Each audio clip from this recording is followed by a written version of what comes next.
សូមជម្រាបសួរពុកម៉ែបងប្អូននៅពេលនេះខ្ញុំបាទនឹងលើកយកតម្រុយឆ្នោតវៀតណាមម៉ោង 1:30 នាទីម៉ោង 4:30 នាទីម៉ោង 6:30 នាទីថ្ងៃទី29ខែមេសាឆ្នាំ2025ដើម្បីមកចែកជូនពុកម៉ែបងប្អូនមុននឹងចូលដល់តម្រុយឆ្នោត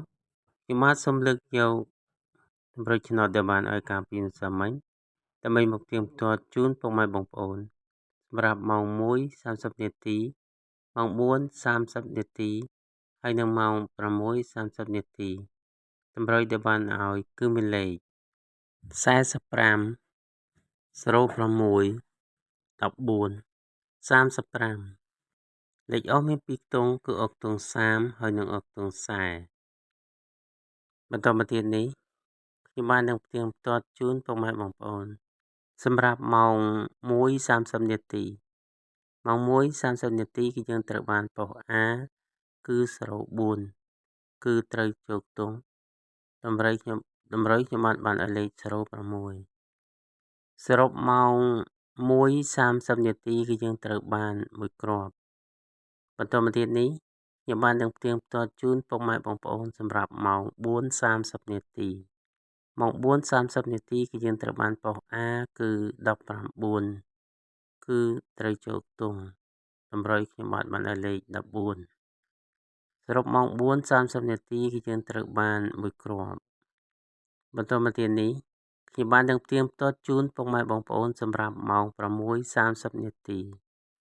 ម៉ោង 6:30 នាទីគឺយើងត្រូវបានប៉ុស A គឺ19គឺត្រូវជោគទង់តម្រុយខ្ញុំបានឲ្យលេខ14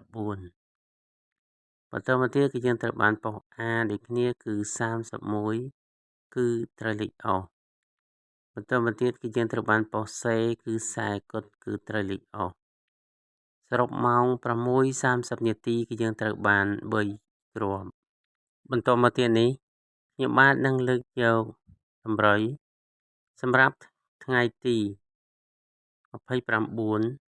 ខែមេសាឆ្នាំ2025ដើម្បីមកចែកជូនពុកម៉ែបងប្អូនដើម្បីផ្សាយសំណាងតម្រុយគឺមានលេខ03 34 63 44លេខអស់មាន2ខ្ទង់គឺអុកខ្ទង់0ហើយនិងអុកខ្ទង់40សូមពុកម៉ែបងប្អូនជួយចុច Subscribe ហើយនិងសញ្ញាមេដៃចុចសញ្ញាកណ្ដឹងដើម្បីទទួលបានវីដេអូថ្មីដែលខ្ញុំបានចេញជារៀងរាល់ថ្ងៃសូមជូនពរសូមឲ្យពុកម៉ែបងប្អូនមានសំណាងល្អគ្រប់ក្រុមគ្រួសារប្រសិនជាពុកម៉ែបងប្អូនមានចម្ងល់អ្វីមួយឬក៏ផ្ដល់យោបល់សូមខមមិននៅខាងក្រោមសូមអភ័យទោសចំពោះការខុសឆ្គងដោយអចេតនាណាមួយសូមអរគុណសូមជម្រាបលាជួបគ្នានៅវីដេអូក្រោយៗ